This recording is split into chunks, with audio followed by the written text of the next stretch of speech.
See? I mean, what can I do? I want to read the physical paper with everybody. Good morning, by the way. Happy Groundhog Day. February 2nd, 2021. Want to read the physical paper? Would love to go out to my snow-laden driveway, see it resting there, pick it up, take it in, take it out of the plastic, unveil it. But it's pretty deep snow out there. We just got plowed this morning on my side street or my street. So I understand, I guess. No papers, nothing to look at, nothing to take in, except for the online version. Here it is. So we're going to once again make snowmen out of the snow and read the newspaper on the digital version together. Because that's all we can do. And you got to keep plowing forward. Pun intended. So let's just get right to it. Separate sections. We're going to go take a look real fast at the front section. Here's your home page. Your front section, front page. Take a quick scroll. Featuring here the snowstorm is a brave soul on his bike, I guess, getting to some sort of emergency service that he performs. Thank you. And then below the fold, take a look at business. I'm going to go right across the top here. In business, local investors are weighing in on Reddit day traders. Story is still big news. It's been about a week and a half now, this story. Some say the trend is a great thing. Let's get back to that in a second. Look at this 10-year-old got himself a bunch of stocks. Made $3,200 off of it. Let's read that in a moment. Let's get back to the region. Here's region. I'm thinking about region today. Let's let you get a big view of the snow.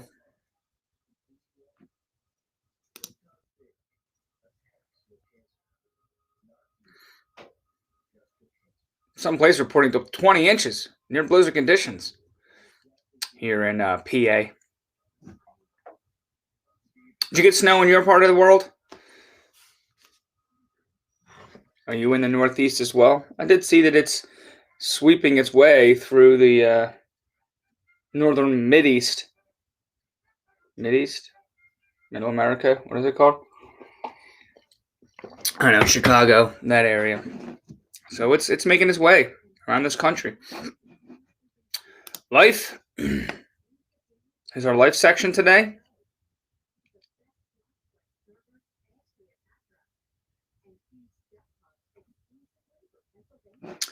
And sports. We've reached the sports section where we will start. We will start at sports. So let me just, get to reading here. And, it's like no time like the present. I just dive into the sports section. Join me. Sirianni starting his evaluations. Coach said he and his staff are studying tapes, but he shed no light on the QB job. Looks like he was on WIP Sports Talk's Angelo Cataldi's show. 15-minute interview recently. He was given a cozy warm-up, according to Les Bowen, by Cataldi, who asked what being interviewed and hired to coach the Eagles was like. And he invited Sirianni to talk about coming from a family of coaches in Western New York. Sirianni apparently sounded less nervous, according to Les Bowen. The bottom line, didn't change much. When Cataldi asked Sirianni plans to how to handle Wentz and 2020 rookie Jalen Hurts, Sirianni said he envisions competition all over the roster. He did not say he would hold an open competition to start a QB job. He has a similar thing to what he said before during his introductory news conference, saying that they're going to evaluate everything. Not much has changed there with that stance. It's the party line. An article here about JT Realmuto questioning whether or not a catcher in his 30s, I guess, still has it, or what the implications there are. Little risk in the Phillies, assuming that JT Realmuto 2021 will resemble the player they watched in 19 and 20.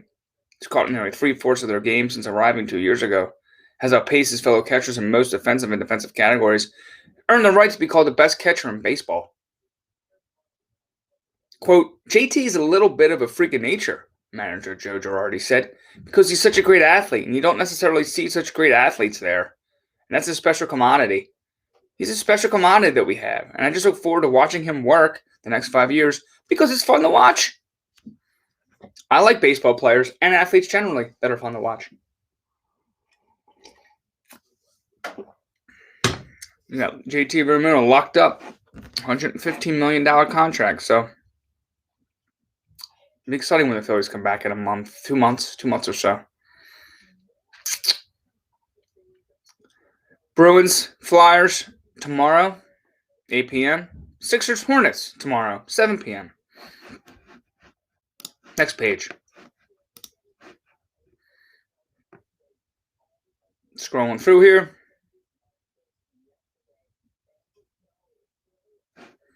Right.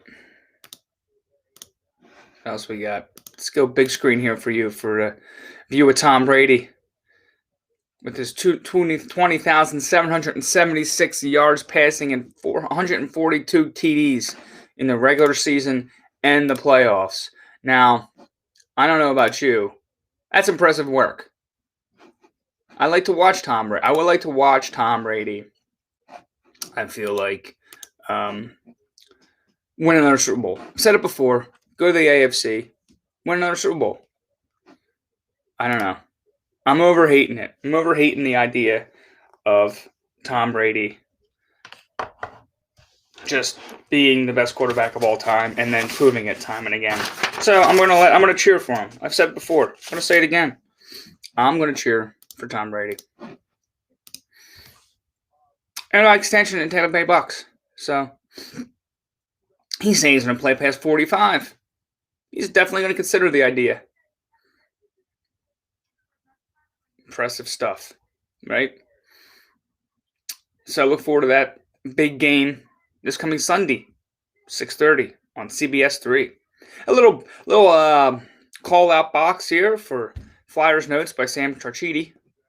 Take a look at some numbers that he's breaking down for you. Despite the Flyers getting a decisively outshot in 9 of their last 10 games, they're off to the best 10-game start since 2002-2003 when they were 7-1-2. It's only this 11th time in franchise history they have 15 or more points through the first 10 games. Interesting stat. Keep moving. Here's the continued article of JT. Here's our scoreboard looking at standings. They didn't change at all, at least for the home teams. No games were last night, so we can speed pass through that. And we're going to land on weather. And we know about the weather right now. I mean, we're experiencing it. Hence why I'm doing this digital read. Because the weather is such an intrusive event going on right now that I can't even get my newspapers. A little snow today. Tapering off tonight. With a low of 30. Cloudy and breezy. I'm going to see some rain again and some snow. Looks like maybe on Sunday. As well as Friday. Today's sunset. 5:22. We've entered the 5:20s range. Exciting. All right. Let's go to, where are we now? Let's go right to life. Okay. Move into life.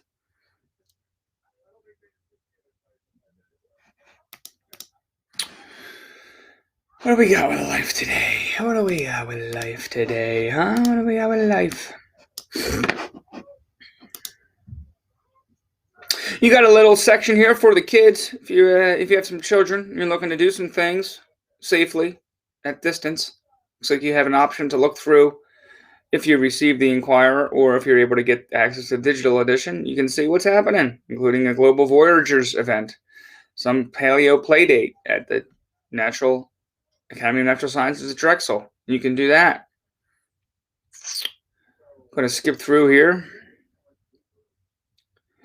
Scroll down to this mental health crisis. I noticed this when we were going through the sections, and whenever I see the words mental health, my ears kind of pop up. I'm kind of curious about just generally paying attention to that as a people, and ways that you could find some advice and some guidance around how to address and sustain and support your mental health. So it's an article by Alfred Lubrano. So it features a psychiatrist, Alex Strauss, who practices in Marlton, who says kids' access to treatment was lacking in pre-pandemic. As the pandemic drags on, children and teenagers endure an unprecedented realignment of daily life. Isolated in apartments and houses, kids contend with unending pressures, lost school life, grown-ups' ubiquity, and unwanted attentions, as well as the fear that their futures may be compromised by an invisible, deadly menace. To help, concerned parents seek child and adolescent psychiatrists and psychologists, along with other counselors. But there aren't enough such professionals to begin with in America, some experts say. And many of those who are working are being inundated by young patients in need. Even before the pandemic, there was significant lack of access to child mental health care, said Alex Strauss, a Marlton psychiatrist. He's also a sports psychiatrist for athletes at Temple. Lately, Strauss says, he's received a 20% increase in calls from people asking for his help with, quote, pandemic-related difficulties. He added, we need growing. With need growing, it can be almost impossible to see someone now. There's a severe national shortage of therapists. So yeah, if you're looking for help, you're going to need to keep on it. Keep looking. You know, they're out there. It's worth the effort to locate that assistance. A little bit less heavy column. We're going to go right to Carolyn. We're going to do quick old Carolyn. We see her here, love for a different child. So let's see what she has to say in her advice column today. Go right to it. Let's get to the question. Carolyn's question. Hey Carolyn, my husband and I really cannot, in italics, stand our granddaughter. The child is loud, intrusive, screams, runs, climbs on the furniture, demands attention, interrupts, cannot sit still. Sounds like a child. We find even 20-minute video chats exhausting. All we want are 2-minute videos and still photos, and to send checks for birthdays and Christmas. The other grandparents seem to be just fine with, and perhaps even adore and encourage their child's behavior, and we're glad to defer all the holidays to them. Can you suggest a tactful way for us to keep our sanity? It's possible she'll improve with time or medication, so we just don't want to shut the door completely. I mean, come on. All right, what does Carol have to say about that kind of insensitive question about your young grandkids? Answer. Oh, this just hurts my heart. I appreciate your honesty, but quirky kids of all kinds need to be looked upon with love just as badly as common kids do. The love of their people is an essential counterweight to generally unwelcoming messages from many parts of society, especially given the anxiety and depression and other comorbidities non-neurotypical kids deal with. Strangers text their parents. Teachers sigh and send these kids into the hallway. Peers drift away from what they don't understand. It's not all dreary, of course. There are environments where these kids excel. Often their minds are as sharp and crazy interesting as the bodies they're in. But the dedication of people in the inner circle is still just so important. So while I sympathize, I beg you to find ways to meet this grandchild where she is. Get the show out of confined, sit-still places and take it on the road to pandemic-safe play gyms, parks, hiking trails, water parks, climbing gyms, whatever you can find that allows gross motor release. Then delight in this child's joy from movement. Then delight in a calmer, well-exercised child. Trust me on this, and do try. Thank you, Carolyn, for that advice. I suggest everybody around children they purportedly love, take a deep breath, recognize their children, embrace the time that you have with them. Maybe smile. Now, we're going to quickly, if we can, locate Scorpio horoscope, read that, get that out of the way, and then move on to, I believe, Region? Did we do Region? It's all blur. Scorpio, today, is it bogus? Is it not bogus? Only one way to find out. The roles others play in your life are chameleon-like. You are sensitive to sound and color and can excel at the arts. I do excel at the arts, it's for sure.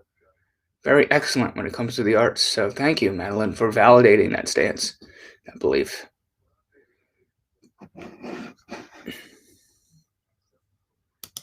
My exceptionalism in the arts is foretold and supported by the stars. Moving on to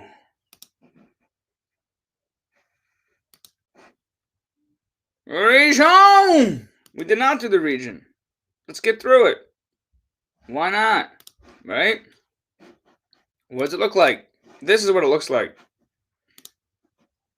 Whoop! Colleges tested by a flood of apps. There's that picture of the snow we saw earlier. Get another closer look at it with the SEPTA bus cruising through.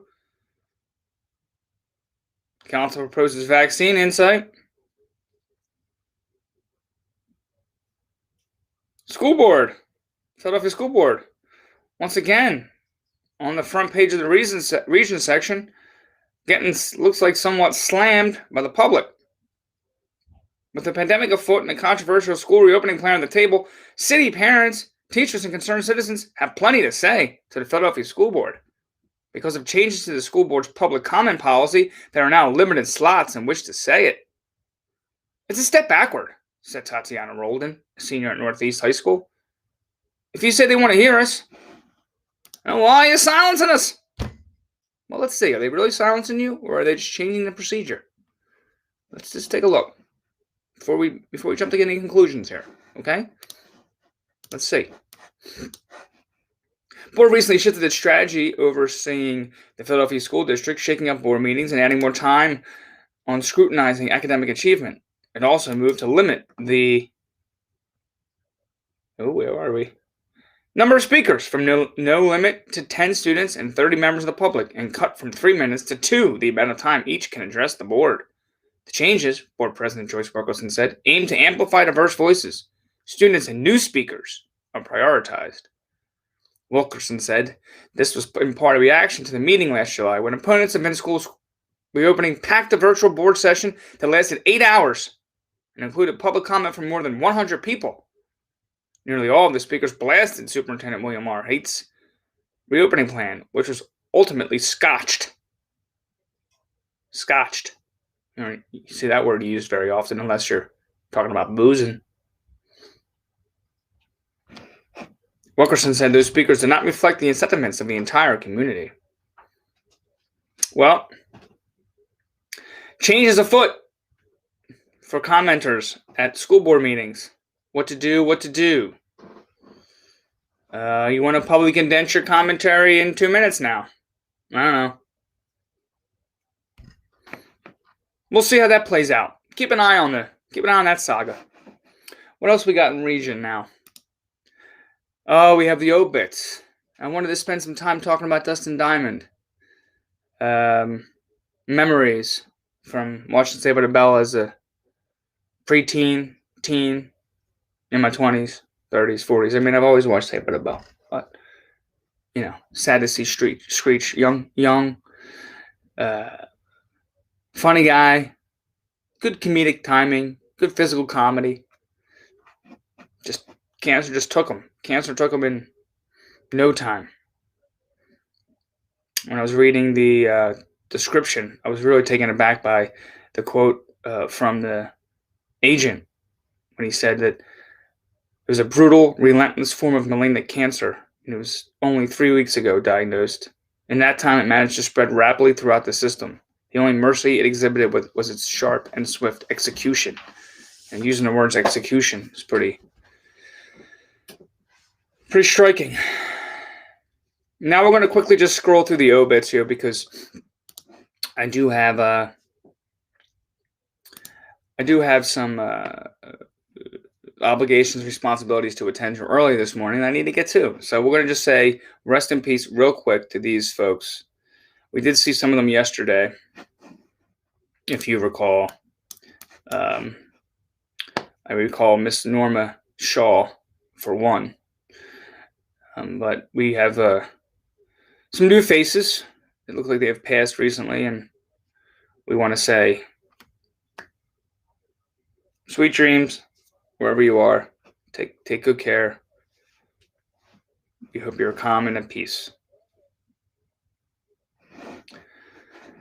All right, now we are going to end our read real quickly here with a quick glance over at the front page. Right, let's just take a look at the front page as well as the front section generally, and then we can hopefully receive our physical paper tomorrow and get back to our traditional read of the physical paper. As we saw on the front page here, we saw a big picture of a man riding his bike in the snowstorm. Let's go to the second page. Diabetes cases tied to COVID-19. New onset diabetes may soon be added to the list of possible complications. It just keeps getting better, doesn't it?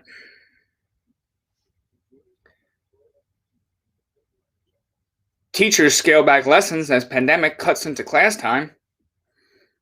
English teachers are deciding which books to skip. History teachers are condensing units. Science teachers are often doing without experiments entirely. With instruction time reduced as much as half by the coronavirus pandemic, many of the nation's middle school and high school teachers have given up on covering all the material normally included in their classes and instead are cutting lessons. Quote, I have to make decisions constantly about what material I'm not going to cover because it is impossible to get it all done, said Lee Foy, a chemistry and advanced placement biology teacher at York Suburban High School in PA. When she teaches, is constrained not only by her district's hybrid model, which leaves her with about 25% less instruction time, but also social distancing mandates that have forced her to scrap laboratory experiences. More ways the pandemic is affecting education in this country.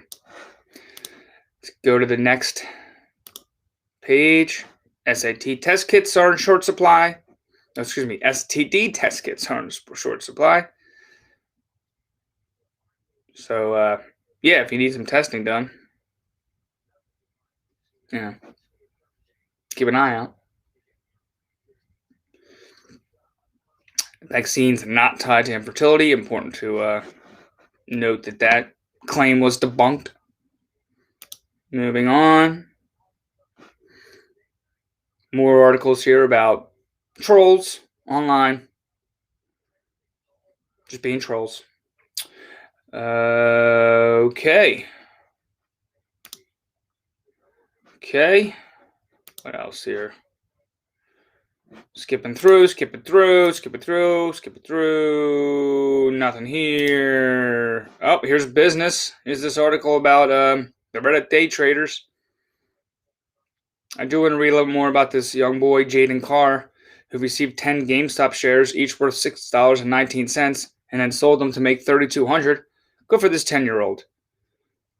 He's a 5th grader. It was given to him as a Kwanzaa present from his mother in December 2019. Is this really happening right now? Jaden's mother, Nina Carr, remembers asking herself. I couldn't believe it was true. Wonder how many kids like Jaden made a couple bucks on the whole GameStop saga. Good for them. Now we're going to get right to, we're going to skip quickly ahead here, through a couple scrolls, to a cartoon and our letters. The letters from Marianne Dagenhart, Cherry Hill, regarding closing the schools, painful but necessary. Devereaux beatings and abuse inhumane, Debbie Westback from Moorestown, and Will Ricken, two letters on that terrible situation. Complaints about Roosevelt Boulevard and Broad Street. Traffic there, driving through those streets. There's a picture of the traffic in question. A couple more letters from regular folk. One from a U.S. attorney in Newtown Square, Peter Valera, regarding the vaccine plan. So I got a nice little spread of names here that you could read about their opinions. And then lastly, we'll take you to the main op-eds of the day. Anything here, any names here or issues here worth pulling out? Time to change how judges get their jobs. I've been hearing about that proposal regarding a merit selection versus a vote electing judges. And what's the better way to do it? I don't know. For like 12 years now. Can we go with one or the other and stick with it? And then below the fold, districts shouldn't rush to reopen schools after decades of lies about school safety. Why should teachers trust city leaders during the pandemic? And let me guess. The letter is written by teachers. Adam Sanchez teaches African American history at Lincoln High School. Nina Wallbach, pre-K teacher and building committee member at Southwark Elementary School. 2 teachers writing an op-ed saying they don't want to come back. They don't want to come back into school. Is what I'm looking at. So read that. And now we really have to move on. I have my lovely wife needs to use the main computer in the home, ironically, to do her own teaching virtually. So thanks for your time. So I was a little rushed. Tomorrow, hopefully, we'll get back to our traditional read of a physical paper. Until then, have a great Groundhog Day.